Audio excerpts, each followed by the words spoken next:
آج کے ٹاپک کا آغاز کروں. میں چاہ رہی ہوں کہ میں ذرا آپ مجھے یہ تسبیح دے دیں گے پلیز. یہ میری ہے, آپ کو چاہیے؟ ہاں جی, یہ مجھے دے دیجیے. اپنے کیو کارڈز بھی آپ مجھے دے دیں گے پلیز. خیر کرے بھائی, آج یہ لیجیے. اچھا جی, اپنے مگ بھی آپ پلیز مجھے دے دیجیے. کوئی خاص وجہ ہے تو مجھے بتا دیجیے. اس کے علاوہ اگر کوئی اور بھی وہ کیو کارڈ بھی آپ کا بچا ہوا ہے, اس کی وجہ تو مجھے بتائیے کہ یہ سب ہو کیوں رہا ہے. مطلب بس رہنے دیتے ہیں, اب میرے خیال میں شروع کرتے ہیں. وہ کیو کارڈز بھی آپ مجھے دے دیں نا. اچھا, یہ بھی میں آپ کو دے دوں. میں یہ نہیں دے رہا. کیوں دوں؟ اب مجھے بتائیے کس وجہ سے. آپ ناراض ہو رہے ہیں اس بات پر؟ نہیں, میں ناراض نہیں ہو رہا, لیکن تھوڑا سا جو ہے وہ اریٹیٹ ضرور ہو رہا ہوں. اریٹیٹ ہو رہے ہیں. تو ناظرین, آج کا جو ہمارا ٹاپک ہے یہ چھوٹا سا میں نے ایک سوشل ایکسپیریمنٹ کرنے کی کوشش کی ہے, یا کہہ لیجئے کہ ایک فرد واحد کے ساتھ ایک کارروائی سی کرنے کی کوشش کی ہے. میں نے ان سے مانگنے کی کوشش کی, اور جب میں نے ان سے مانگا, ایک دفعہ مانگا, 2 دفعہ مانگا, انہوں نے دیا. تیسری دفعہ مانگا, انہوں نے دیا. چوتھی بار جب میں نے ان سے مانگا تو یہ اریٹیٹ ہو گئے. اب آپ یہ دیکھیے کہ جب انسان ہے, انسان سے ہم مانگ رہے ہیں تو وہ اریٹیٹ ہو رہا ہے, لیکن ایک وہ ذات ہے, ایک وہ شان رب ذوالجلال ہے کہ کہتا ہے کہ اگر تم مجھ سے نہیں مانگو گے تو میں تم سے ناراض ہو جاؤں گا. وہ اللہ رب ذوالجلال کی شان ہے جو کہ کہتا ہے کہ ہم اس سے دعا مانگے. تو آج ناظرین گرامی, ہم دعا کی اہمیت کے حوالے سے, اس کی فضیلت کے حوالے سے بات کرنے جا رہے ہیں کہ آقا علیہ الصلوۃ والسلام فرماتے ہیں کہ دعا عبادت کی روح ہے, عبادت کا مغز ہے. قرآن کریم میں بہت ساری جگہوں پر اللہ رب العزت فرماتا رہا ہے. ایک جگہ پر فرماتا ہے کہ دعا تم سب میرے محتاج ہو اور میں دینے والا ہوں. تو اللہ رب العزت کو انسان کی محتاجی کا یہ عالم صرف اور صرف اپنے آگے, عاجزی کا یہ عالم صرف اور صرف اپنے آگے, انکساری کا یہ عالم صرف اور صرف اپنے آگے اتنا زیادہ پسند ہے کہ تمام عبادات میں سب سے زیادہ فضیلت دعا کو حاصل ہے, اور سب سے زیادہ اہمیت بھی دعا کو سب سے زیادہ دعا کے بغیر کوئی اور عبادت جو ہے وہ مکمل ہی نہیں ہوتی. نماز اگر آپ پڑھتے ہیں تو دعا پڑھنے سے پہلے جانا نہیں چاہیے. اسی پر آقا صلی اللہ علیہ وسلم کی ایک حدیث مبارکہ میری نظر سے بھی جو ہے وہ آئی. حضرت ابو ہریرہ رضی اللہ تعالیٰ عنہ سے روایت ہے کہ آپ صلی اللہ علیہ وسلم فرماتے ہیں, تم میں سے ہر ایک کی دعا قبول کی جاتی ہے جب تک وہ جلد بازی سے کام نہیں لیتا اور یہ کہنے نہیں لگتا کہ میں نے تو دعا مانگی لیکن میری دعا قبول نہیں ہوئی. یعنی دعا تو آپ نے کر لی, اللہ تعالیٰ نے فرما دیا کہ دعا کرو گے میں قبول کرنے والا ہوں, لیکن اگر اس میں آپ حجت پیدا کر جلد بازی لگا دیتے ہیں کہ نہیں میری دعا فوراً قبول ہو نہیں ہو رہی. مثال کے طور پر میں نے دعا مانگی کہ جی مجھے فلاں چیز مل جائے یا فلاں پروگرام جو ہے وہ میں کروں, یہ میں دعا کر رہا ہوں اور میری دعا قبول نہیں ہو رہی, تو میں اس میں ناراضگی کا ایک پہلو, ایک عنصر نظر آتا ہے کہ اللہ تعالیٰ نے میری یہ دعا قبول کیوں نہیں کی. حضور صلی اللہ علیہ وسلم نے اسے بالکل ہی کلیئر الفاظ میں فرما دیا ہے, تعلیم فرما دیا ہے کہ دعا اس کی قبول ہوگی جو جلد بازی نہیں کرے گا. یعنی جلد بازی ہمیں اس میں نہیں رکھنی ہے, دعا کرنی ہے اور دعا نے یقیناً قبول ہونا ہے, یہاں نہیں وہاں قبول ہونا ہے, لیکن قبول ہونا ہے. یہی ہمارا کل ایمان ہونا چاہیے, اور یہی ہمارا آج کا ٹاپک بھی ہے, اور اس پر ہی ہم علماء کرام کی جو ہے وہ رائے بھی لیں گے. آغا مناج بھائی کا تو تعارف ہو ہی چکا ہے, وہ یہاں پر بیٹھے ہوئے روحانی اسکالر ہمارے ساتھ ساتھ عمران بشیر صاحب بھی موجود ہیں. عمران بھائی آپ کو بھی بہت بہت ویلکم کرتے ہیں. علامہ امین شہیدی صاحب بھی یہاں تشریف فرمائے, اور آج ہمیں جوائن کیا ہمارے بڑے ہی پرانے دوست بھائی اسد ایوب صاحب نے, جو کہ ماشاءاللہ سے بہترین کلام پڑھتے ہیں, بہترین حمد پڑھتے ہیں, بہترین نعت بھی جو ہے وہ ہم اسد بھائی سے آج کے آغاز ثنا خوانی سے ہی کیا جائے. سبحان اللہ, سبحان اللہ. سب سے پہلے ماشاءاللہ آپ کو خوبصورت ٹرانسمیشن کرنے پر مبارکباد. اللہ تعالیٰ بول ٹی وی کی اس کاوش کو اپنی بارگاہ میں قبول فرمائے. آمین. صلی اللہ علیہ یا رسول اللہ وسلم علیک یا حبیب اللہ. اللہ اکبر اللہ اکبر اللہ اکبر اللہ اکبر. کعبے کی رونق کعبے کا منظر. اللہ اکبر اللہ اکبر. دیکھوں تو دیکھے جاؤں برابر. اللہ اکبر اللہ اکبر. ہے حیرت سے خود کو کبھی دیکھتا ہوں،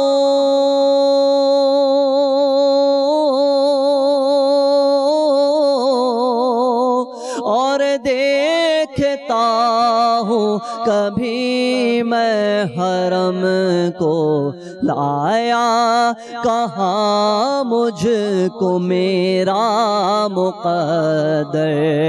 اللہ اکبر اللہ اکبر، بھیجا ہے جنت سے تجھ کو خدا نے، چوما ہے تجھ کو میرے مصطفیٰ نے، اے حجر اسود تیرا مقدر۔ اللہ اکبر اللہ اکبر، تیرے حرم کی کیا بات مولا،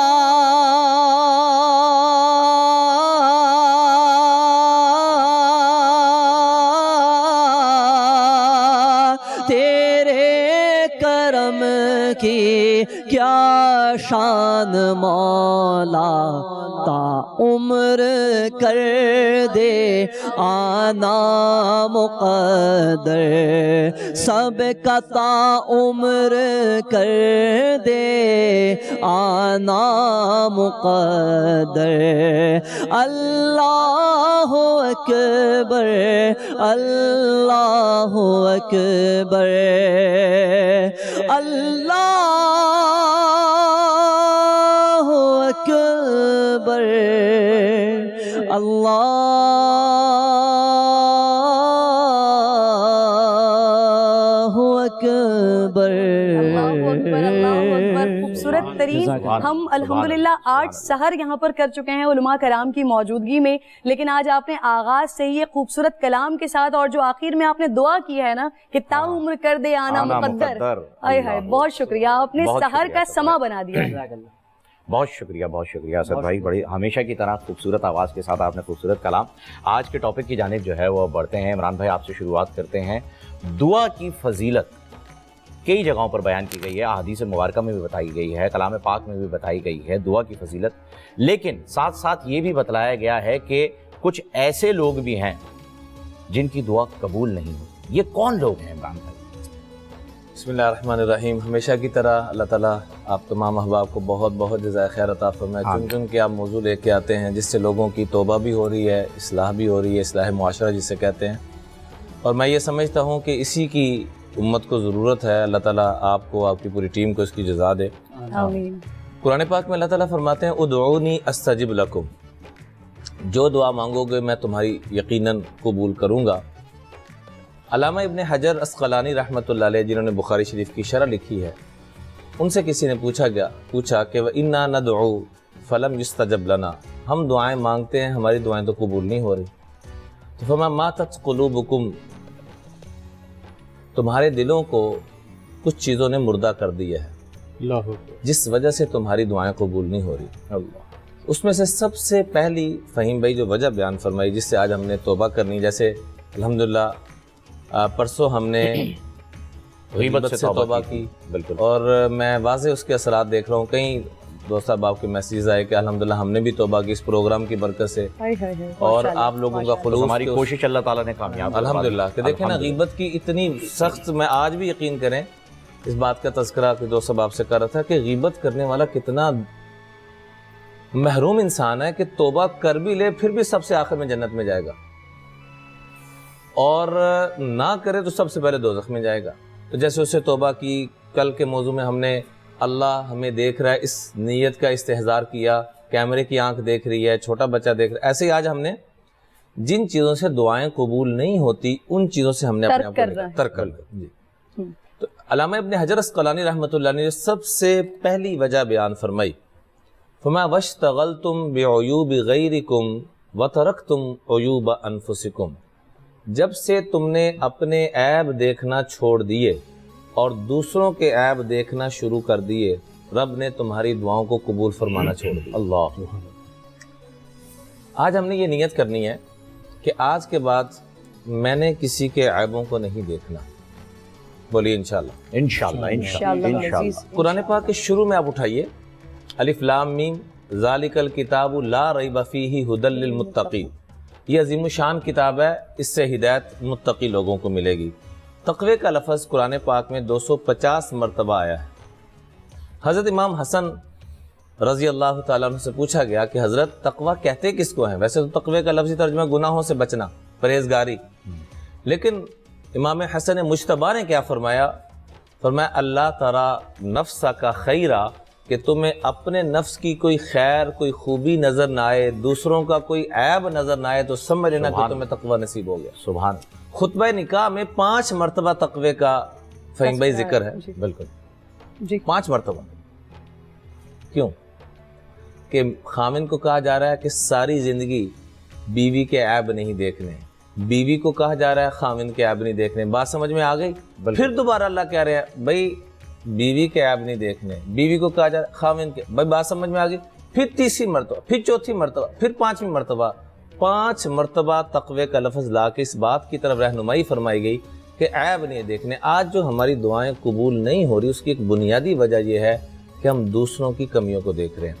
اور دوسری بات یہ فرمائی وَتَدْفِنُونَ مَوْتَاكُمْ وَلَا تَعْتَبِرُونَ، اپنے ہاتھوں سے اپنے مردوں کو دفن کرتے ہو پھر بھی عبرت حاصل نہیں کرتے۔ وہ گیا ہے، اللہ، میں تھوڑا گیا ہوں۔ اللہ۔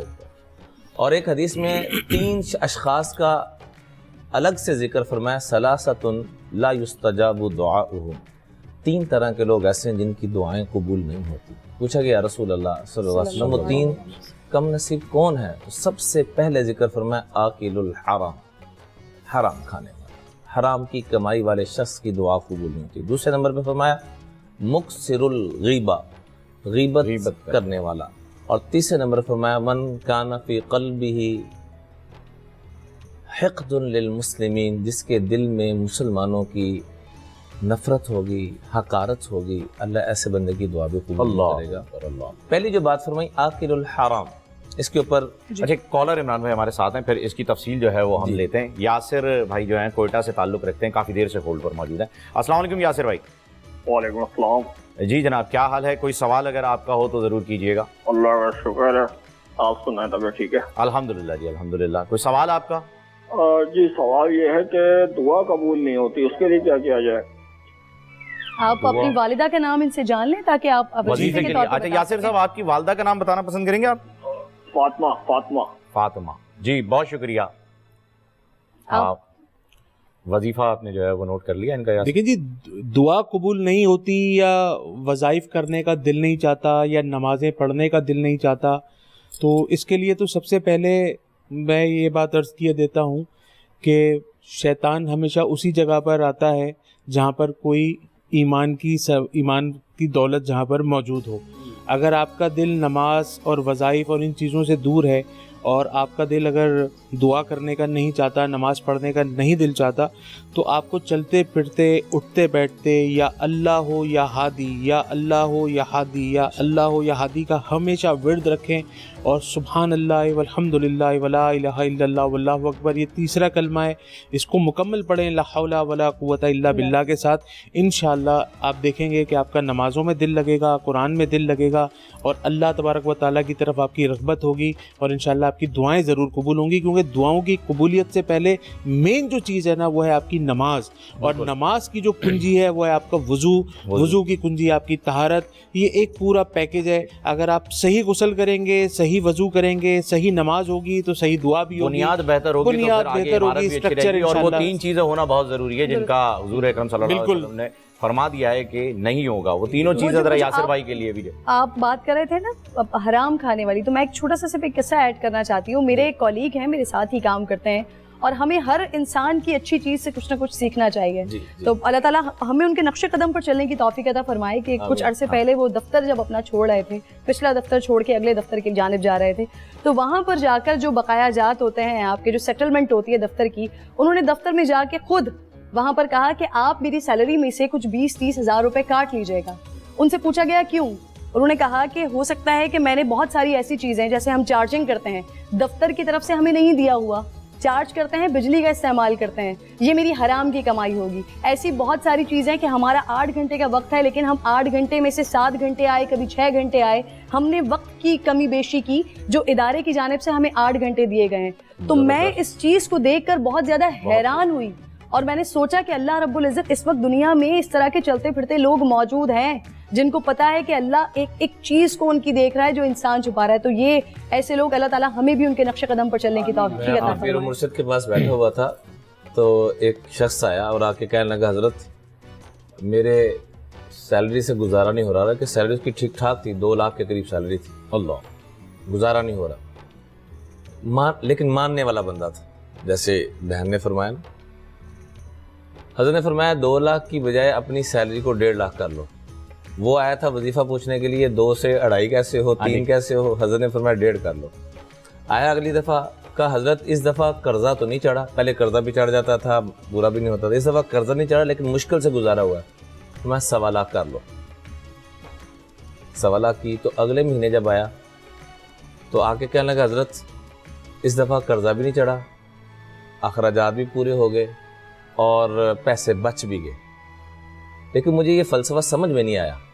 تو جیسے کرن بہن نے ذکر کیا نا, تو حضرت نے بھی وہی بات فرمائی کہ بیٹا تم کام کرتے تھے 8 گھنٹے, ان سے معاہدہ تھا, لیکن تم کم وقت دے رہے تھے, جو بیچ میں ڈنڈی مار رہے تھے اس کی وجہ سے وہ جو برکت تھی پیسوں کی وہ ختم ہو جا رہی تھی. اللہ, ہم یہ سمجھتے ہیں کہ پیسے کا زیادہ آ جانا برکت ہے. نہیں, حضور صلی اللہ علیہ وسلم کے گھر میں کتنے پیسے زیادہ تھے جن کے صدقے ساری کائنات بنائے گی؟ کچھ بھی نہیں. اہل بیت اعظام کے گھر میں کتنے فاقے تھے؟ ساری زندگی بخاری کی روایت ہے, ما شبع آل محمد من خبز شاعر متتابعین یومین, 2 دن لگاتار کھانا نہیں کھایا. بے شک. تو آج میں ہاتھ جوڑ کے یہ بھی درخواست کروں گا خاص طور پہ اپنی ماں بہن بیٹیوں سے, اگر یہ عزم کر لیں کہ ہم چٹنی سے گزارا کر لیں گے, ہم پرانے کپڑوں سے گزارا کر لیں گے, ہمیں نئی زیورات چاہیے, ہمیں نئی جوتے چاہیے, ہمیں نیا فرنیچر چاہیے, ہم 100% پاکیزہ حلال چاہیے, جو ہماری اولادوں کو عبد القادر جیلانی جیسے ہستیوں رحمۃ اللہ علیہ جیسے ہستیوں کے نقش قدم پہ چلنے والا بنائے,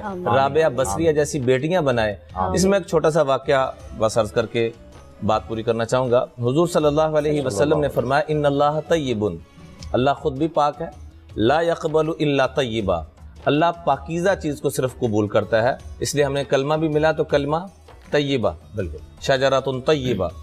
پھر آپ علیہ الصلوۃ والسلام نے فرمایا جو اللہ نے انبیاء کو حکم دیا, ان اللہ امر بالمؤمنین بما امر به المرسلین, جو رسولوں کو حکم دیا اللہ جل جلالہ نے وہی حکم میرے امتیوں کو بھی دیا.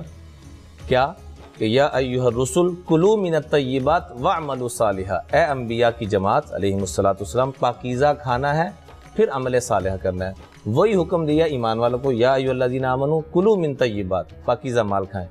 پھر آپ نے مثال دیتے ہوئے فرمایا کہ ایک آدمی بیت اللہ کا غلاف پکڑ کے دھاڑے مار مار کے رو رہا ہے, لیکن مطعمہ حرام, مشربہ حرام, ملبسہ حرام, وغذی بالحرام فانا یستجاب له.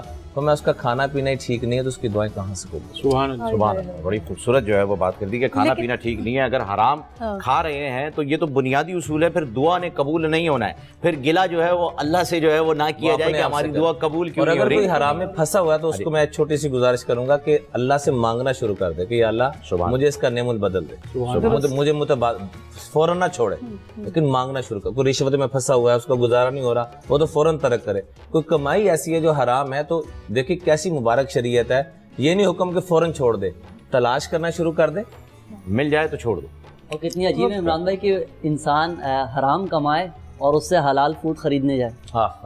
درست. اور پھر جب آپ مانگنے کی بات کرتے ہیں تو دعا جس کے لغوی معنی ہی پکارا کے ہے, اللہ رب العزت سے مانگنا کہ ہے, اور اللہ کو یہ عمل اتنا زیادہ پسند ہے کہ جتنا بھی کچھ آپ نے بتایا کہ دعا قبول نہیں ہوتی, لیکن پھر بھی اللہ رب العزت کہتا ہے کہ مجھ سے مانگو میں عطا کروں گا. بالکل, تو علامہ صاحب معاملہ پچھلا کلیئر ہو جائے گا. بالکل علامہ صاحب, لیکن دعا مانگنے کی فضیلت تو ہے, لیکن اس کے ساتھ ساتھ دعا کے آداب بھی ہیں. ہم اس دعا کے آداب کو سمجھتے نہیں ہیں یا سمجھنا چاہتے نہیں ہیں یا ہمیں پھر سمجھایا نہیں گیا. آج میں چاہوں گی کہ ہمارے پلیٹ فارم سے ناظرین تک یہ میسج جائے کہ دعا مانگنے کے آداب ہیں. جب آپ اپنے کسی باس سے جا کر کوئی چیز طلب کرتے ہیں تو بڑے ادب کے ساتھ طلب کرتے ہیں, تو وہ تو ساری دنیا کے بگ باس اللہ رب العزت ہیں, ان کے آگے مانگنے کے بھی آداب ہیں, وہ ذرا بتائیے. بسم اللہ الرحمن الرحیم. یہ دعا کے کئی آداب ہیں, ایک نہیں. سب سے پہلا ادب تو یہ ہے کہ انسان جب رب کے حضور جانا چاہے تو سب سے پہلے اس کا بدن پاک ہونا چاہیے, اس کے کپڑے پاک ہونے چاہیے, اس کی زبان پاک ہونی چاہیے, اس کی سوچ پاک ہونی چاہیے. یعنی وہ تیاری کر کے جائے اس ذات اقدس کی بارگاہ میں جو کائنات کی خالق ذات ہے. لہٰذا اس کی بارگاہ میں جانے کے لیے اپنے آپ کو جسمانی, روحانی اور فکری طور پر تیار کر کے جائے. پہلا قدم یہ ہے. دوسرا قدم یہ ہے, جیسے بھی مولانا نے فرمایا, حرام سے اجتناب. حرام پیٹ میں لے کر آپ جائیں گے تو آپ اندر سے نجس ہیں. جب آپ نجس ہیں تو نجاستوں کے ساتھ تو پھر پاکیت کی بات ہو نہیں سکتی. لہٰذا اپنے آپ کو اس حوالے سے پاک کریں.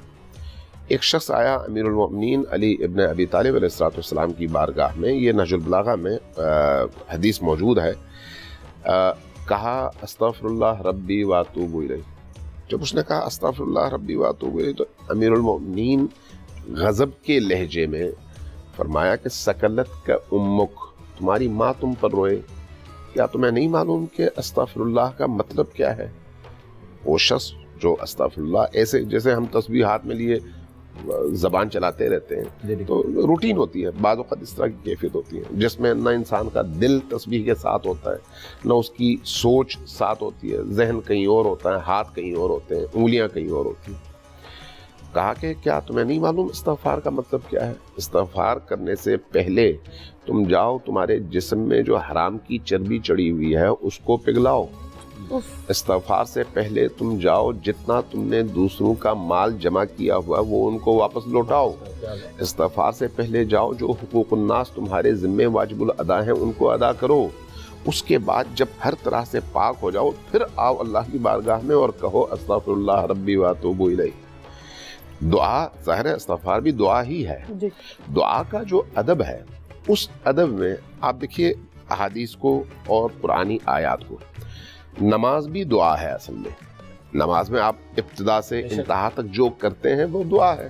اہدنا الصراط المستقیم دعا ہے, سورہ فاتحہ سے دعا, ٹھیک ہے, وہیں سے آپ شروع کرتے ہیں. سبحان ربی العظیم, سبحان ربی الاعلی دعا ہے, ذکر ہے, دعا ہے.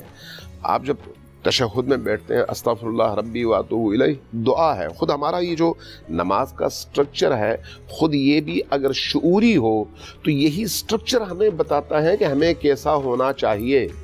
مشکل یہ ہے کہ روٹین کی یہ جو عبادات ہیں ہماری عادت ہے, عبادت نہیں ہے. واہ, عادت اور عبادت میں آسمان زمین کا فرق ہے. عادتاً ہم وضو کرتے ہیں, عادتاً ہم جا کے قرآن پڑھتے ہیں, عادتاً ہم جا کے نماز پڑھتے ہیں. لیکن اگر ہم عادتاً نہیں شعوری طور پر اور عبادتاً یہ کام انجام دیں تو نماز کا ہر جملہ, قرآن کریم کا ہر جملہ انسان کے دل کے اندر کی دنیا کو تبدیل کر دیتا ہے. انسان روک نہیں سکتا اپنی آنکھوں سے بہنے والے آنسوں کو, انسان روک نہیں سکتا اپنے آپ کو اللہ کی بارگاہ میں بچ جانے سے. تو اس لیے اس کا جو ادب ہے وہ پہلا ادب یہ ظاہری ہے. دوسرا ادب جو اس کے بعد سب سے اہم ہے وہ یہ ہے کہ بہترین دعا نبی کریم اور ان کی آل پر درود شریف ہے. بہترین دعا شیعہ سنی تمام روایات یہ بتاتی ہیں کہ جتنا تم دعا مانگنا چاہو اس سے بہتر دعا کوئی نہیں ہے. لہٰذا تم اپنی خواہش کو اگر دعا بنا کر اللہ کی بارگاہ میں پیش کرنا چاہو تو اس سے پہلے بھی نبی کریم اور ان کی آل پر دعا سلام بھیجو, صلوات بھیجو اور درود پڑھو. اور اس طلب کے بعد بھی ان ہستیوں پر تم درود بھیجو, سلام بھیجو.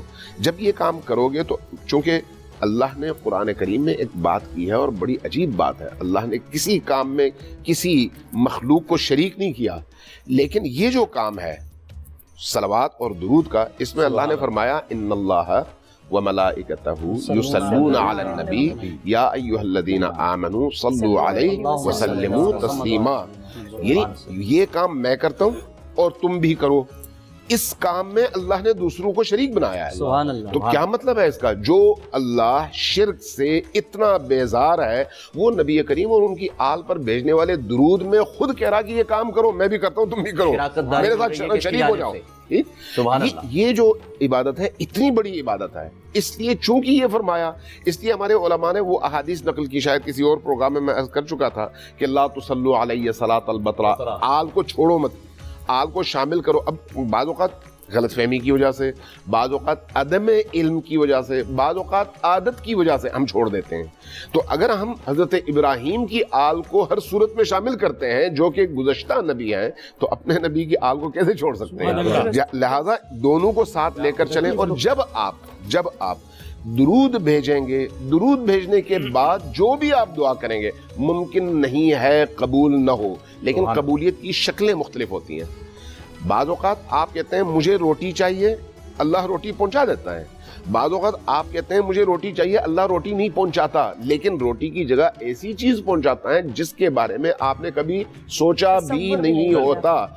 ٹھیک ہے؟ جب اس طرح کی صورت ہو تو آپ کو اللہ پر یہ اعتماد ہونا چاہیے کہ اللہ نے جب اپنے دسترخوان پر آنے کی دعوت دیا ہے، اللہ نے جب آپ کو دعوت دیا ہے، آپ بھی اگر کسی کو اپنے گھر بلائیں اور کہیں کہ میں تمہاری خدمت کروں گی، میں تمہاری دعوت کر رہا ہوں، ٹھیک، تو آپ اپنے گھر کی بہترین چیز اس کے سامنے رکھتے ہیں. آپ بندے خدا ہیں.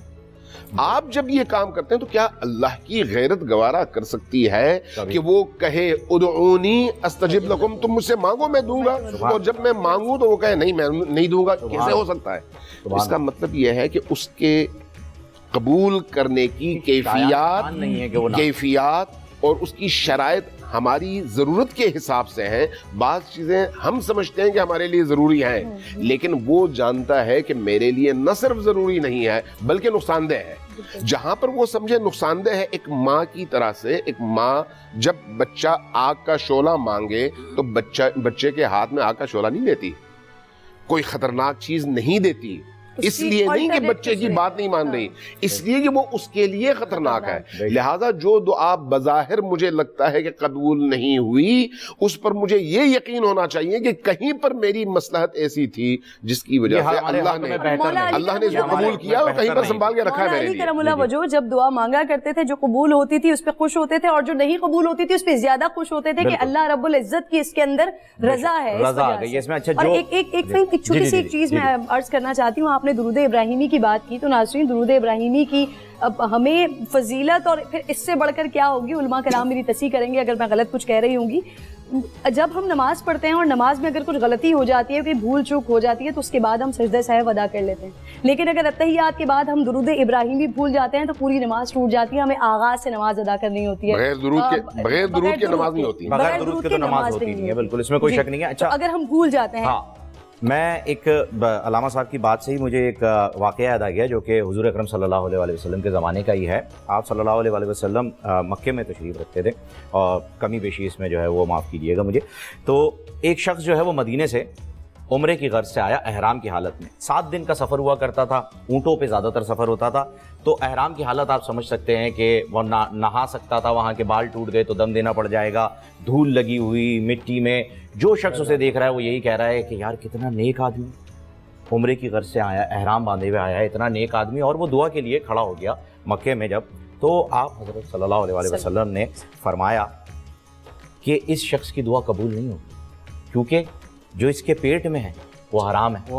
جو اس کے جسم پہ یہ تم لباس دیکھ رہے ہو، جسے تمہیں لگ رہا ہے کہ یہ حجت کر کے محنت کر کے آ رہا ہے، مشقت کر کے آ رہا ہے، یہ حرام کا ہے. جو یہ کھا کر آیا ہے وہ حرام ہے. یہاں تک کہ جس روپے سے اس نے اپنی اس جسامت کو بنایا ہے وہ بھی حرام کا ہے، وہ بھی قبول نہیں ہوگی. تو اتنی تکلیفوں کے بعد میں یہ کہنا چاہ رہا ہوں، کہنے کا مقصد یہ ہے کہ یہاں ہم حرام کمائی کو بڑے زبردست طریقے سے انجوائے کر کے حج کرنے جاتے ہیں، ہر سال عمرہ کرنے کے لیے جاتے ہیں، سال میں 2 مرتبہ. اس نیت سے کہ قبول ہو جائے گا، جبکہ حضور اکرم صلی اللہ علیہ وسلم نے یہ بیان فرما دیا ہے کہ یہ عمل آپ کے قبول نہیں ہوں گے۔ عمران بھائی پھر ہم ایسا کیوں کرتے ہیں؟ ہماری سمجھ میں اتنی سی بات کیوں نہیں آ رہی کہ دعا کا قبولیت کا، عمل کے قبول ہونے کا بنیادی طریقہ کار یہ ہے کہ آپ کا جو کمائی کا ذریعہ ہے، جو آپ کے پیٹ میں ہے، جو آپ اپنی اولاد کو کھلا رہے ہیں، اس کا حلال ہونا ضروری ہے، ظاہر و باطن کا پاک ہونا ضروری ہے۔ اصل میں نا ہم ہر چیز میں کثرت کے چکروں میں پڑ گئے ہیں۔ مال ہونا چاہیے تو زیادہ، تسبیح ہونی چاہیے تو زیادہ، حج عمرہ ہونا چاہیے تو زیادہ۔ اللہ کے ہاں معیار چلتا ہے، مقدار نہیں چلتی۔ بہت خوبصورت۔ اللہ کے ہاں کوالٹی چلتی ہے، کوانٹٹی نہیں چلتی۔ ہم چکروں میں پڑ گئے کوانٹٹی کے، کہ سما 100 برس کا پل کی خبر نہیں، اس چکروں میں ہم پڑ گئے ہوئے ہیں۔ ہر چیز میں کثرت، لیکن معیار ہم چھوڑتے جا رہے ہیں۔ گزارش یہ ہے کہ ہم اپنا معیار ایک تو خالص کریں، اور دوسرے نمبر پہ اپنی ترجیحات کو ٹھیک کریں کہ ہم کیا کریں گے تو اللہ ہم سے راضی ہوگا۔ اب مثال کے طور پر آپ کے پڑوس میں ایک آدمی مر رہا ہے، اور آپ یہ کہیں یا میں یہ کہوں کہ میں زکوٰۃ نکالوں گا، ماہ مبارک میں ثواب زیادہ ملے گا، تو اللہ کے ہاں سے مجھے عذاب زیادہ ملے گا، ثواب نہیں ملے گا۔ حدیث پاک میں آتا ہے کہ جس کا پڑوسی اذیت میں ہے پڑوسی کی وجہ سے، تو وہ پڑوسی اذیت میں نہیں ہے، امام الانبیاء نے فرمایا میں اذیت میں ہوں۔ من آذا جارہ فقد آذانی۔ اس لیے ہمیں ان ترجیحات کو دیکھنا۔ اور دوسرا، دعا کی قبولیت کے 3 طریقے ہیں، روایات کے اندر ملتا ہے۔ یا تو وہی چیز مل جاتی ہے، مثال کے طور پر میرے سر میں درد، میں اللہ سے دعا کرتا ہوں یا اللہ میرے درد سر کو ٹھیک فرما دے، یا اللہ جل جلالہ اس کے بدلے میں میرے اوپر فالج کا اٹیک ہو رہا ہوتا ہے، اللہ اس کو دور فرما دیتے ہیں۔ وَإِمَّا أَنْ أَصْرِفَ عَنْهُمْ سُوءَ، اور یہ میرے ساتھ بذات خود یہ واقعہ ہو چکا ہے۔ اللہ، مجھے کئی سال سر میں اتنا درد علامہ صاحب کہ یوں لگتا تھا کہ جیسے ابھی سر پھٹ جائے گا، ابھی سر پھٹ جائے گا۔ میرے ساتھ ایک دوست تھا، بڑا نیک آدمی تھا، اس کے بھی سیم معاملہ، تو ہماری جوڑی بن گئی، جیسے آپ کی جوڑی بنی ہوئی نا، لوگوں کو خیر کی باتیں پہنچا رہے ہیں، اللہ تعالیٰ آپ لوگوں کو سلامت رکھے، خیروں کا ذریعہ بنائے۔ تو میرا وہ دوست جوڑی دار تھا، تو دونوں کے سر میں شدید درد۔ ایک مرتبہ نبی کریم صلی اللہ علیہ وسلم کی زیارت ہوئی، اور فرمایا، مایوسی کی کیفیت نہیں، جیسے ہلکی سی ہوئی کہ پتہ نہیں کیا بنے گا، ایسے مر جانا ہے۔ تو آپ نے فرمایا روزانہ تمہارے اوپر فالج کا اٹیک ہوتا ہے، اس دعا کے صدقے سے اللہ فالج کا اٹیک سبحان اللہ۔ اور تیسرا اور سب سے اہم درجہ کہ فالج کا اٹیک بھی ٹھیک نہیں ہو رہا، سر درد بھی ہو رہا ہے، تیسرا اور سب سے بڑا درجہ وہ ہے کہ وَإِمَّا أَنْ أَدَّخِرَ لَهُمْ فِي الْآخِرَةِ، کہ اللہ تعالیٰ آخرت میں اس کے لیے ذخیرہ اکٹھا فرما دیتے ہیں، اور کل قیامت کے دن جب اس کا وہ اجر ملے گا تو تمنا پتہ کیا کرے گا انسان، کاش میری دنیا میں کوئی دعائیں قبول نہیں ہوتی۔ سبحان اللہ، سبحان اللہ، اتنا بڑا اجر ہے اس کا۔ جی، اس لیے اس چکر میں فہیم بھائی نہیں پڑھنا چاہیے ہمیں کہ میں دعا مانگ رہا ہوں مجھے اس کا فرمایا جس کو دعا مانگنے کی توفیق مل گئی، سمجھ لیں کہ رب نے اس کو عطا کرنا ہے، تو مل چکا ہے۔ اب وہ اس کے راز جو ہیں وہ ہم نہیں جانتے، غیب کا علم وہی جانتا ہے، اسے ہی جچتی ہے یہ چیز۔ ہمیں ہمارے حق میں جو بہتر ہونا تھا وہ ہو چکا ہے۔ اور جیسے علامہ صاحب نے بڑی خوبصورت درود پاک والی بات فرمائی، تو اس سے مجھے وہ واقعہ یاد آ گیا کہ ایک صحابی آئے اللہ کے محبوب کے پاس علیہ الصلوۃ والسلام کے پاس، اور آ کے عرض کیا کہ میں ایک حصہ درود پاک پڑھتا ہوں، باقی دعا مانگتا ہوں۔ تو آپ نے فرمایا اگر اور زیادہ بڑھا لے تو اور بہتر ہے۔ پھر کرتے کرتے آخر میں کہا کہ یا رسول اللہ صلی اللہ علیہ وسلم، میں آج سے یہ نیت کرتا ہوں کہ آج کے بعد کوئی دعا نہیں مانگوں گا، صرف درود پاک ہی پڑھوں گا۔ تو آگے سے اللہ کے محبوب نے مسکراتے فرمایا اذن تکفی ہمک، اگر یہ بات ہے تو رب تیرے دنیا آخرت کے سارے غموں سے تجھے نجات عطا فرما دے گا، اور ساری خوشیاں عطا فرما دے گا، اور سب دعائیں مانگنے والوں سے بہتر عطا کر دے گا۔ آمین آمین ثم آمین۔ آغا صاحب، وظیفہ جو ہے وہ آیا ہوا ہے، ایک سفیان بھائی ہیں، والدہ کا نام ناہید بتاتے ہیں، عمران بھائی کے شہر سیالکوٹ سے تعلق ہے ان کا۔ بلڈ پریشر کا وظیفہ بتا دیجئے۔ اچھا، یہاں انہوں نے یہ نہیں بتایا کہ بلڈ پریشر ہائی ہے یا لو ہے، بس بلڈ پریشر کو کنٹرول رکھنے کا وظیفہ پوچھ رہے ہیں۔ بلڈ پریشر جو ہے وہ ہائی ہو لو ہو، سب سے پہلے تو آپ کسی اچھے جنرل فزیشین کے پاس لازمی جائیں تاکہ وہ آپ کا چیک کرے اچھی طرح، لپڈ پروفائل، آپ کا بلڈ پریشر اگر ہائر سائڈ پر ہے تو آپ کو سب سے پہلے نمک اور اپنی غذائی احتیاط کرنی چاہیے. آپ کو واک کرنی چاہیے, آپ کو اپنی کیا نام ہے اپنے اس کو کنٹرول کرنا چاہیے, بڑے کا گوشت بھی نہیں کھانا چاہیے. جی بہت ساری چیزیں, یہ احتیاط آپ کو جنرل فزیشین بتائے گا کہ آپ کا اگر لوور سائڈ پر ہے تو اس کی احتیاط کچھ اور ہے, ہائر سائڈ پر ہے تو اس کی احتیاط کچھ اور ہے. اچھا, اگر یہ بلڈ پریشر آپ کا کنٹرول میں, مانیٹر آپ کو صبح شام کرنا پڑے گا. اور اس کے بعد میں آپ کو ایک وظیفہ بتاتا ہوں, سلام قولم من رب رحیم, سلام قولم من رب رحیم, جو آپ کو یاسین شریف کے درمیان میں ایک آیت ملتی ہے جس کو قلب یاسین, یاسین شریف کا دل کہا جاتا ہے. یہ بہت بہترین دل کا دل ہے, یہ دل کا دل ہے. اس میں آپ ہائی بلڈ پریشر سے کنٹرول کر سکتے ہیں, اس کو شوگر کنٹرول کر سکتے ہیں. بہت ساری ایسے امراض جو آپ کے کنٹرول میں نہیں آ رہے ہوں, یہ وہ امراض ہیں جو قبر تک ساتھ جاتے ہیں. اس کا کوئی علاج آج تک جو ہے تشخیص نہیں ہوا, اس کا علاج صرف پرہیز ہے. لیکن اگر آپ اول و آخر درود پاک پڑھ کے سلام قولم من رب رحیم ہر نماز کے بعد 11 مرتبہ یا عشاء کے بعد 111 مرتبہ پڑھ کے دم کریں, 7 دن تک انشاءاللہ یہ وظیفہ کر کے دیکھیں, انشاءاللہ تعالیٰ اللہ تبارک و تعالیٰ نے چاہا تو کرم ہوگا. روزانہ ایک بھوکے کو صدقے کا کھانا ضرور دیں, اور صدقہ دینا جو ہے وہ بہت افضل ہے. اچھا, بات آپ کی اجازت سے تھوڑی سی آگے بڑھاؤں گا. بہت سارے لوگوں کو نظر بد کی وجہ سے بھی یہ معاملات ہوتے ہیں کہ وہ پتہ چلا تمام رپورٹس بالکل ٹھیک ہیں, احتیاط بھی چل رہی ہے, واک بھی کر رہے ہیں, تو 7 جو گول لال مرچیں ہوتی ہیں, 7 گول لال مرچیں, ثابت مرچ جس کو کہتے ہیں, اگر آپ ثابت لال گول مرچ اپنے ہاتھ میں لے کے سر سے لے کے پیر تک اتارتے ہوئے اول و آخر درود پاک پڑھتے ہوئے 7 مرتبہ سورہ فلق, 7 مرتبہ سورہ ناس, اول و آخر درود شریف پڑھ کے اپنے سر کے اوپر سے جیسے مس کرتے ہوئے, ٹچ کرتے ہوئے اگر آپ اس کو اتارتے ہیں, اتارنے کے بعد اس کو جلا دیں. جلانے کا طریقہ یہ ہوتا ہے کہ اس کو ایک توے پہ رکھیں اور اس کے بعد اس کو کسی چیز سے کور کر دیں اور چولہا کھول دیں. 5 سے 7 منٹ کے اندر جب آپ وہ ہٹائیں گے نا, اوپر سے کور ہٹائیں گے, تو وہ جل کے کالی ہو چکی ہوگی. لیکن یہ اس جگہ پر میں منع کرتا ہوں کرنے کے لیے کہ جہاں پہ کنجسٹڈ ماحول ہو, آس پاس گھر بہت زیادہ ہوں. پتہ چلا آپ نے اپنی تو نظر اتاری, دوسروں کی نظر خراب کر دی, ان کے آنسو, اس کی دوسروں کے آنسو نکال دیا. تو اس کا جو دوسرا طریقہ کار ہے وہ یہ ہوتا ہے کہ آپ ایک سفید کپڑا لیں گے 6 بائی 6 انچ چورس, اور اس کے اندر 6 ٹک لگائیں گے, اور وہ کام آپ اس طرح کریں گے کہ وہ 7 مرتبہ سورہ فلق, 7 مرتبہ سورہ ناس, اول و آخر درود پاک پڑھ کے اپنے جسم سے ٹچ کریں. ہمارے ملک پاکستان سے باہر یو ایس اے, کینیڈا وغیرہ کے اندر آپ وہاں پہ یہ مرچیں نہیں جلا سکتے, وہاں یہ طریقہ ہے. ہاں, تو اس کے لیے سفید, ہاں سفید رنگ کا کپڑا, اس میں 6 اس پہ ٹک لگائیں, اول و آخر درود پاک پڑھیں, جسم سے اس کو اتاریں اور جلائیں. دونوں میں ایک چیز سملر ہوگی, دونوں میں سے انشاءاللہ بو نہیں آئے گی. اچھا, ایک چیز اس پہ کلیئر کیجیے گا, آپ نے کہا یہ سورہ اخلاص, سورہ فلق, سورہ ناس, صرف سورہ فلق سورہ ناس بھی ہو سکتا ہے, سورہ اخلاص, سورہ فلق, سورہ ناس بھی ہو سکتا ہے. تو مجھے یہ بتائیے کہ یہ 7 چیزیں پہلے پڑھ کر اور پھر اس کے بعد یہ مرچوں کا عمل کو مست کرنا ہے یا پڑھتے ہوئے مست کرنا ہے؟ دیکھیں, یہ تو نیت ہو گئی, کام ہو گیا. یہ تو عمل تو بس ایسے ہی ہے, آپ نے اٹھایا, جیسے حضرت نے فرمایا کہ جب دعا مانگنے کی اللہ نے توفیق دے دی, سمجھو دعا قبول ہو گئی. تو یہ عمل بھی ایسا ہی ہے. آپ نے جب مرچیں ہاتھ میں لے کے پڑھنا شروع کیا نا, اول و آخر درود پاک پڑھا, اپنی باڈی سے ٹچ کر چلا گیا. اچھا, یہ اس میں ایک چیز میں ایڈ کرنا چاہوں گا, کیونکہ یہ عمل میرے گھر میں ہوتا تھا.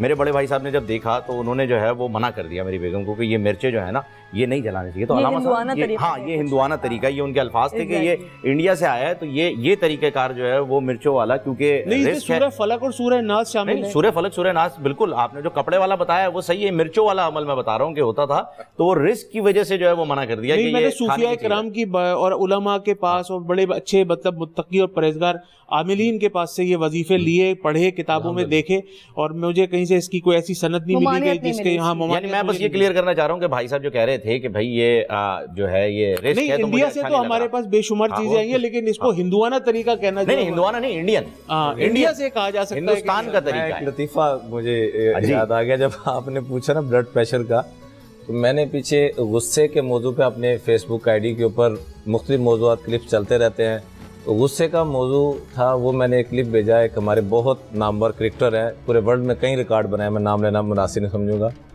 ان کو میں نے بھیجا, تو آگے سے ان کا چند سیکنڈ کا میسج آیا, کہنے لگے اتنی لمبی چوڑی تقریر غصے پہ, بلڈ پریشر پہ کرنے کی کیا ضرورت ہے, کچھ عرصہ بیوی سے دور رہو, ویسے ٹھیک.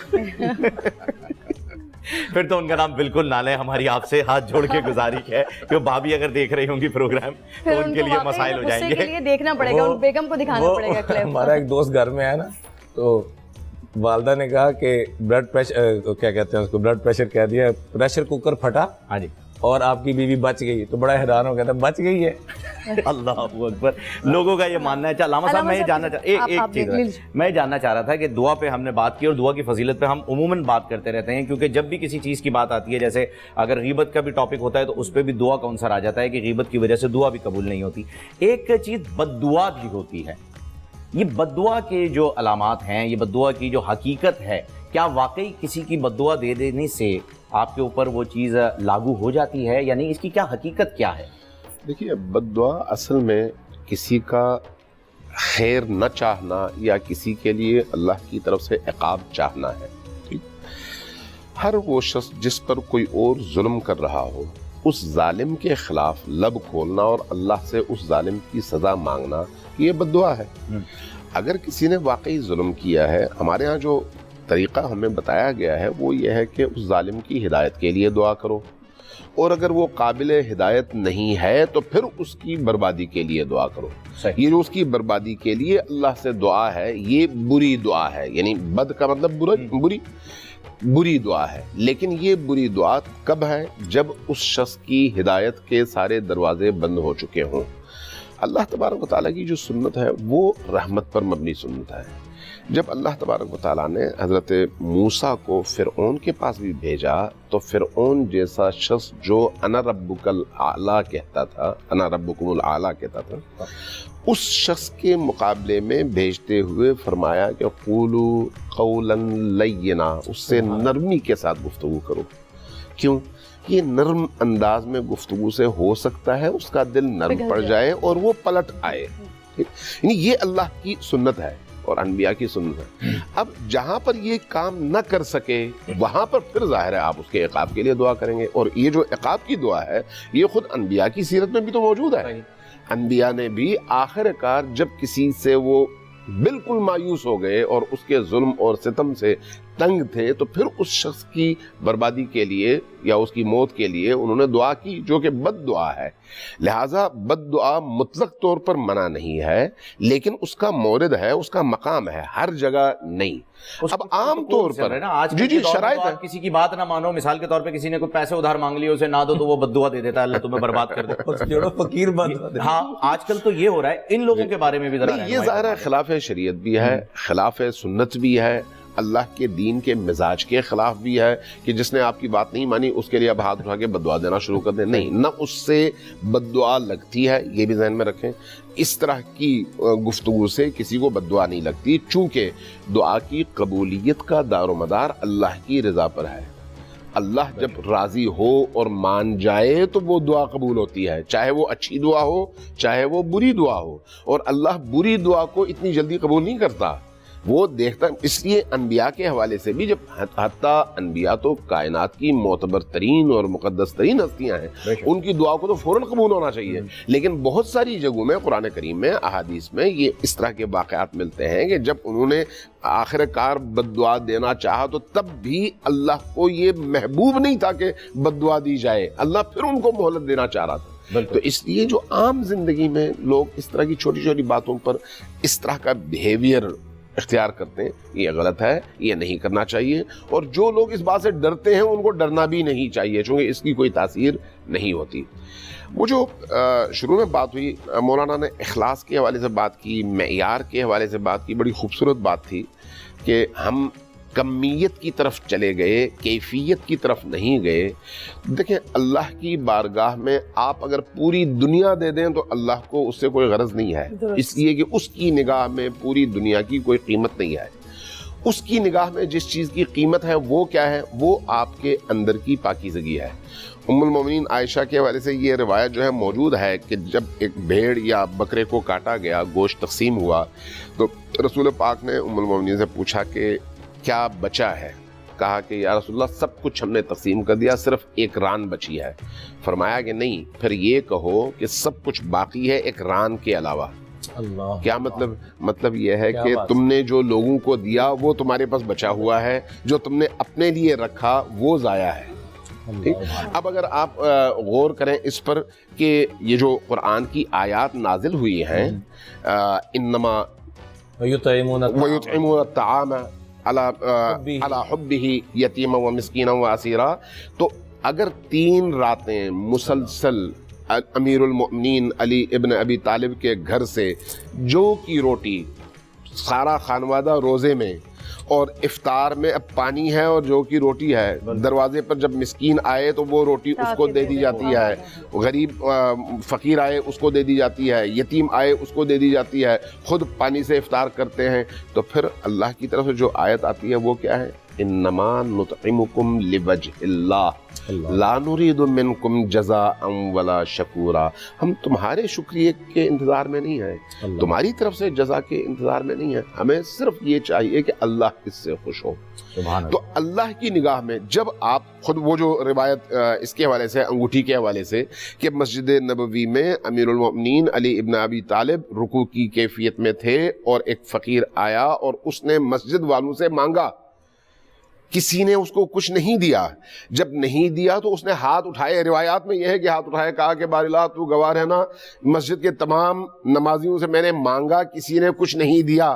جیسے ہی یہ آواز امیر المؤمنین کے کانوں تک پہنچی، آپ نے اپنا ہاتھ آگے کیا اور انگوٹھی اس نے نکال لی، اور وہ انگوٹھی، اب بعض لوگ یعنی مادی جب سوچ ہوتی ہے نا تو کہتے ہیں بہت قیمتی انگوٹھی تھی، بھئی اگر قیمتی انگوٹھی ہوتی تو علی امیر المومنین پہنتے ہی نہیں، کیونکہ ان کی نگاہ میں پتھر کی کوئی قیمت نہیں ہے، پتھر کی کیا حیثیت ہے، انسان کی حیثیت ہے، لیکن ہمارے لیے بڑی قیمتی، جی ہمارے لیے اس لیے قیمتی ہے کہ وہ اللہ کو محبوب ہے، لہٰذا اللہ تبارک و تعالیٰ نے ان کے اس رکوع کی کیفیت میں انگوٹھی دینے کے عمل کو اتنا پسند فرمایا کہ وہی اتر آئی۔ تو اللہ کے نظام میں جو اصل چیز ہے وہ انسان کے اندر کا اخلاص ہے۔ آپ پوری دنیا دے دیں، اخلاص نہ ہو تو اس کی ایک ذرہ برابر حیثیت نہیں ہے، اور اگر آپ صرف 2 بول بول دیں جس کے اندر اخلاص ہو تو وہ پوری دنیا سے زیادہ قیمتی ہے۔ لہٰذا ہمیں اپنے اندر اس کیفیت کو پیدا کرنے کی ضرورت ہے، وہ اگر کیفیت پیدا ہو جائے تو پھر یقین جانیں دعائیں بھی قبول ہیں اور اللہ کی بارگاہ میں سب کچھ انشاءاللہ جنت بھی مقام بنے گا انشاءاللہ۔ ظاہر و باطن کا پاک ہونا اور تقوی اختیار کرنا بہت زیادہ ضروری ہے۔ عمران بھائی آپ کے جانب آؤں گی، ہم بحیثیت مسلمان جب ہم پہ کوئی دکھ پریشانی تکلیف آتی ہے تو ہم فوراً اللہ سے رجوع کرتے ہیں، حالانکہ خوشی کے موقع پر بھی ہمیں اللہ رب العزت کے ہی حضور جانا چاہیے۔ اب دوسری طرف ہم دیکھتے ہیں کہ دنیا میں 2 قومیں آباد ہیں، ایک مسلم اور ایک غیر مسلم۔ تو جو غیر مسلم ہیں، جن کے اوپر جو وہ اعتقاد رکھتے ہیں، اب ان کے پیدا کرنے والے کے لیے جو وہ سمجھتے ہیں، تو ہے تو سب کا مالک ایک ہی اللہ رب ذوالجلال۔ اب اگر ان کی نیت صاف ہے، وہ دعا مانگ رہے ہیں، ان کے لیے کیا ہے؟ کیا غیر مسلموں کی بھی دعائیں اللہ رب العزت قبول فرماتا ہے؟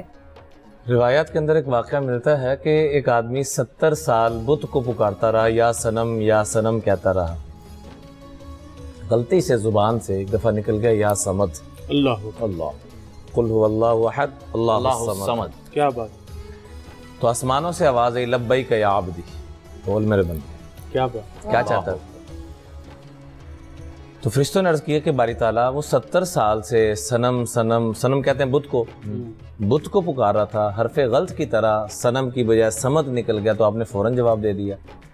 فرمایا اگر سمد بھی جواب نہ دے تو سنم اور سمد میں کیا فرق ہے؟ سبحان اللہ۔ ایک گزارش تو یہ، دوسرا الحمدللہ ثم الحمدللہ، میں تحدیث بن نعمہ کہتے ہیں کہ اللہ کی کسی نعمت کو بیان کرنا۔ میں اب تک ہزاروں غیر مسلموں کو یہ وظیفہ بتا چکا ہوں اور اس کی برکت سے وہ اسلام میں داخل بھی ہو چکے ہیں۔ وہ وظیفہ کیا ہے جو ہماری بہن نے پوچھا نا کہ غیر مسلم کی دعا کو، وہ تو سب کا رب العالمین ہے۔ بے شک میں نے کہا اللہ سے یہ دعا مانگنا شروع کر دو کہ اے اللہ، جو تیرے ہاں سیدنا عمر فاروق رضی اللہ تعالیٰ عنہ مستقل یہ دعا مانگا کرتے تھے، اور حضور علیہ السلام کی دعاؤں میں بھی یہ شامل اور آگے صحابہ کو سکھایا۔ حضرت عمر رضی اللہ تعالیٰ سے منقول ہے اللہم ارنا الحق حقا وارزقنا اتباعہ، اے اللہ حق راہ دکھا بھی دے چلا بھی دے، وارنا الباطل باطلا وارزقنا اجتنابہ، باطل اور غلط رستہ دکھا بھی دے اور بچا بھی دے۔ تو آغا صاحب کئی میں نے غیر مسلموں کو الحمدللہ سینکڑوں نہیں ہزاروں میں، اور اللہ کے فضل و کرم سے اس کے حبیب کے صدقے سے وہ حضور کی غلامی میں آ چکے ہیں کہ یہ وظیفہ بتایا کہ اللہ سے یہ دعا مانگا کرو کہ اے اللہ جو راہ آپ کے ہاں مطلوب و مقصود ہے وہ ہمیں دکھا دے۔ سبحان اللہ۔ تو غیر مسلموں کی وہی سنتا ہے وما من دابۃ فی الارض الا علی اللہ رزقها، اس کائنات میں جو بھی چلنے والا ہے, جو بھی رہنے والا ہے, سب کو رزق دینے والا بھی وہ, سننے والا بھی وہ, پوری کرنے والا بھی رب وہ. العالمین. اور رہا ایک معاملہ بد دعا کا, تو اس میں میں ایک گزارش عرض کرنا چاہوں گا. نبی کریم صلی اللہ علیہ وسلم نے ایک مرتبہ خواتین کو جمع فرمایا اور فرمایا یا معاشر النساء, اے عورتوں, تصدقنا و اکثرنا من الاستغفار, صدقہ خیرات کثرت سے کیا کرو اور اللہ سے معافی کثرت سے مانگا کرو. فإنی رأیتکن اکثر اہل النار, میں نے تمہاری اکثریت کو, عورتوں کو مخاطب کرتے ہوئے فرمایا, میں نے تمہاری اکثریت کو جہنم میں جاتے ہوئے دیکھا. تو عورتیں رو پڑی. روتے روتے ایک خاتون نے درخواست کی, اللہ اکبر, کہ یا رسول اللہ ما لنا اکثر اہل النار, ہماری اکثریت جہنم میں جانے کی وجہ کیا ہے؟ تو آپ علیہ الصلوۃ والسلام نے 2 وجہ بیان فرمائی. فرمایا تکثرن اللعن, تم بد دعائیں بہت دیتی ہو. اللہ اکبر. بچے ہوگا تیرا بیڑا غرق ہو, تو تباہ ہو, تو برباد ہو. نہ, مجھے اس پہ شیخ عبد الرحمن سدیس کا واقعہ یاد آ گیا. شیخ عبد الرحمن سدیس کہتے ہیں کہ ایک مرتبہ گھر میں غربت اتنی تھی. شیخ عبد الرحمن سدیس اس وقت امام کعبہ جی جی اور پورے ائمہ حرمین کے بڑے ہیں ماشاء اللہ. وہ اپنا واقعہ مختصراً میں عرض کرتا چلا جاؤں کہ پیش کرتے ہیں کہ گھر میں فقر و فاقہ, مہمان آ گیا اوپر سے, تو والدہ کسی سے مانگ کر لے کے آئی, کھانا تیار کیا تو مجھے شرارت کیا سوجی, میں نے مٹی اٹھائی کھانے میں ڈال دی. ماں آئی تو آپ دیدہ ہو گئی. تو ماں بد دعا دینے کی بجائے ماں نے کہا اے اللہ تو اس کو حرم کا امام بنانا. اللہ اکبر. اور یہ بات بتاتے, میں خود ان کے قدموں میں بیٹھا ہوا تھا فہیم بھائی, اللہ کی قسم پھوٹ پھوٹ کے رونا شروع ہو گئے اور کہا والدین سے درخواست کرتا ہوں کہ کبھی بچوں کو بد دعا. سبحان اللہ, سبحان اللہ, درست, آپ درست فرما رہے ہیں. اگر آپ مجھے اجازت ہے, ہمارے پاس ایک کالر بھی ہے, لیکن اس سے پہلے میں ایک سوال لینا چاہ رہی ہوں, کیونکہ جو اولاد کے حوالے سے آپ نے بات کی نا, یہ ہمارے معاشرے کا ایک المیہ بنتا جا رہا ہے اور یہ تکلیف دہ پہلو ہے جس کے لیے سوال آیا. نیاز صاحب ہیں, صابرہ ان کی والدہ کا نام ہے, کہہ رہے ہیں اولاد نافرمان ہے, عزت نہیں کرتی ہے. اللہ تبارک و تعالی ہم سب کو ماں باپ کی فرما برداری کی توفیق عطا فرمائے. اور یہ بڑا خوبصورت واقعہ ماشاءاللہ آپ نے سنایا, اور یہ میں نے بھی الحمدللہ سن رکھا ہے. اولاد کو کبھی بد دعا نہیں دینی چاہیے, لیکن ماں باپ کی بھی کچھ اصول ہیں. کیا آپ کی اولاد جو نافرمان ہے, کیا اس کے پیچھے یہ بھی ہے کہ آپ نے اپنے بڑوں کی, آپ نے اپنے کیا بڑوں کی تربیت, بڑوں کی اسی طرح سے فرما برداری اور اطاعت کی تھی؟ یہ دنیا ٹٹ فار ٹیٹ ہے, جو فصل بوئیں گے وہ کاٹیں گے. عمل ہے. میں یہ نہیں کہہ رہا کہ آپ نے ایسا کیا ہے, ایسا بھی ہوتا ہے. اچھا, دوسری جو ایک بات ہے وہ یہ کہ ماں باپ جو ہے وہ اولاد کی تمام باتیں بچپن ہی سے مان کر ان کو بگاڑ دیتے ہیں. جب وہ بگڑ جاتی ہے تو کہتے ہیں اولاد نافرمان ہے. آپ نے اپنی اولاد کو خود اچھی تربیت دے کے سنوارنا ہوتا ہے اور بری تربیت دے کے اس کو بگاڑنا بھی ہوتا ہے. آپ ہی اپنے گھر کے سرپرست ہوتے ہیں, تو اپنی اولاد کو خدا کا واسطہ, میں حضرت کی بات کو سیکنڈ کروں گا کہ ان کو ایک تو کبھی بد دعا مت دیں, کیونکہ پروردگار جو ہے وہ جہاں دعائیں قبول فرماتا ہے وہاں ہو سکتا ہے کہ وہ آپ کی بد دعا بھی قبول فرما لے. اب ہمیں وہ نسخہ بتانا ہے, وہ وظیفہ بتانا ہے جس سے اگر کسی کی اولاد نافرمان ہے تو وہ اس شرارت سے باہر نکلے اور ماں باپ کی اطاعت گزار اور فرما بردار بن جائے. اب ہمیں کرنا یہ ہے کہ وہ کس وجہ سے نافرمان ہے. اگر وہ غلط دوستوں کی صحبتوں میں بیٹھ رہی ہے تو اس کے لیے تو کسی وظیفے کی ضرورت ہی نہیں ہے. آپ کو اس کو اچھے دوست دے دیجئے, اس کی گیدرنگ کو چینج کر دیجئے, اپنے خاندان کے لوگوں کو اس کے ساتھ ملا دیجئے, اس کو بٹھا کر کاؤنسلنگ کیجئے, اس کو بٹھا کر سمجھائیے, سورہ نساء پڑھ کر اس کو دم کیجئے, اس کو 5 وقتہ نماز کی پابندی کا شعور دیجئے, اس کو کسی دینی تحریک سے, دینی جماعت سے وابستگی کا اس کو موقع دیجئے. یہ سب کچھ کریں. اور ایک وظیفہ میں اور بتاتا ہوں. دیکھیں جی, ایک وظیفہ ہمارے یہاں ہوتا ہے نہانے کا وظیفہ. ہم نے گھر کے اندر اپنے واش روم کے اندر بالٹی آن کی, نل کھولا اور آ کے اپنے روم میں بیٹھ گئے وضو کر کے. ہم نے 11 مرتبہ پڑھنا ہے درود ابراہیم, 11 مرتبہ پڑھنا ہے سورہ فاتحہ, 11 مرتبہ آیت الکرسی, 11 مرتبہ سورہ کافرون, 11 مرتبہ سورہ اخلاص, 11 مرتبہ سورہ فلق, 11 مرتبہ سورہ ناس, 11 مرتبہ درود ابراہیم. 15 منٹ کا پیکیج ہے. اتنی دیر میں بالٹی بھر گئی, آپ نے جا کے بند کر دیا. اس پہ دم نہیں کرنا, پھونکنا نہیں ہے, کیونکہ اس پانی سے نہانا ہے اور اس کو سیوریج میں ڈالنا ہے. تو آپ نے یہ وظیفہ بڑا مجرب ہے, ہر مسئلے کا حل ہے الحمدللہ. کبھی کوئی مسئلہ ہو کر کے دیکھ لیجیے گا, دونوں ہاتھوں کو اپنے بالٹی میں ڈپ کریں اور اللہ تبارک و تعالیٰ سے کہیں کہ یا اللہ, میں یہ ہاتھ دونوں اس میں بھگو رہا ہوں, پروردگار اس کے نہانے سے میرے روحانی, جسمانی اور تمام معاملات کو پروردگار درست فرما. اور اس کے بعد آپ اس پانی سے نہا لیں. آپ جب واش روم کے اندر نہانے کے لیے جائیں گے